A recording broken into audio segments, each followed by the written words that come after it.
Saving Private Ryan, directed by Steven Spielberg and released in 1998, tells the story about a group of soldiers led by Captain John Miller, played by Tom Hanks, who were sent on a mission by the United States Chief of Staff to safely return home Private James Ryan, played by Matt Damon, after 3 of his brothers were killed in combat. What this film does so well is that it accurately depicts some of the events that happened during World War II in the rawest way possible.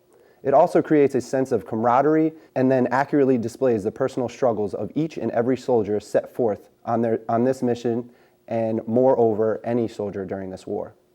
The opening scene of this movie could be Spielberg's most memorable and defining cinematic achievement.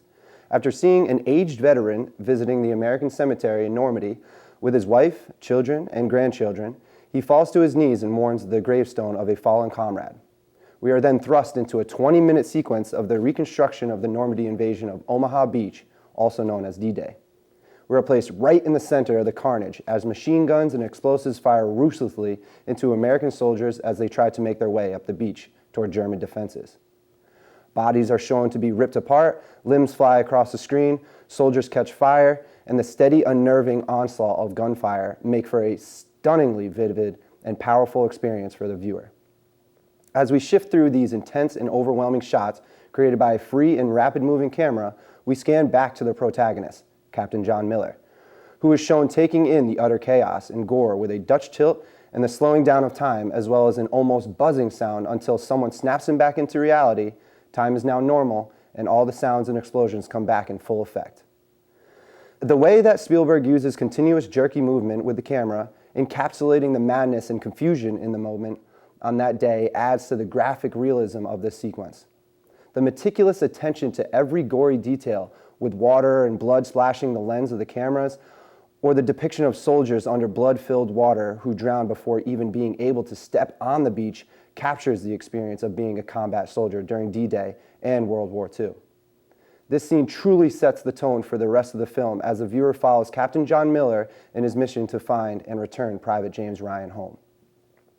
My understanding or interpretation of the meaning of the film is to show that these men that fought this war were just like everyone else. They had likes, dislikes, fears, phobias, love lives, aspirations, sorrows, and families just like any other man. There are many instances in the film where we see Captain Miller and his assembled crew with some downtime where we dive deeper into most, if not all, the crew members' lives outside of the war. These small insights into everyone's lives gives the viewer a better connection to each member in a way that makes them feel more human and vulnerable, which further guides us through the proverbial rabbit hole of the story.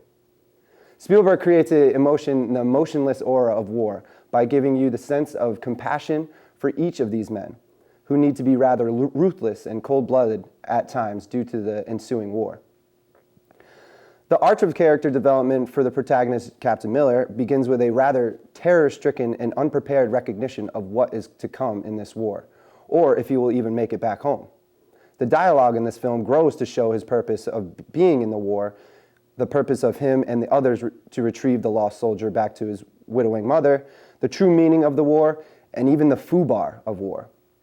Some of his chosen crew are reluctant to follow orders from him and other higher-ranking officers due to the unrealistic and life-threatening task that is bestowed upon them. Captain Miller close-ups of his ever-shaking hands, as well as an extreme close-up of his escaping reality in the heat of war, elicits some uncertainty in the surrounding soldiers. By the end of the film, his uncertain, mysterious, and rather disciplined demeanor is changed to someone that is certain of his place and that his job is to get his men home no matter what. He ultimately ends up perishing during the final battle, but his death isn't one that went unnoticed, for his selfless sacrifices saved Private Ryan and countless other soldiers. The length and cast of characters in this film is so vast that we could dissect each and every motive and fear as well as their possible interpretations throughout the film, which is rather overwhelming, but I can see how the flow of narrative and precise sense of detail alters this film to evoke emotion and meaning to produce this filmmaker's desired vision and realistic depiction of the war. All in all, this film is a tribute to any and all soldiers who have lived and died fighting in the war that must be fought to help keep this country safe. Thank you for joining me in my review. I'm Kyle Ferrer.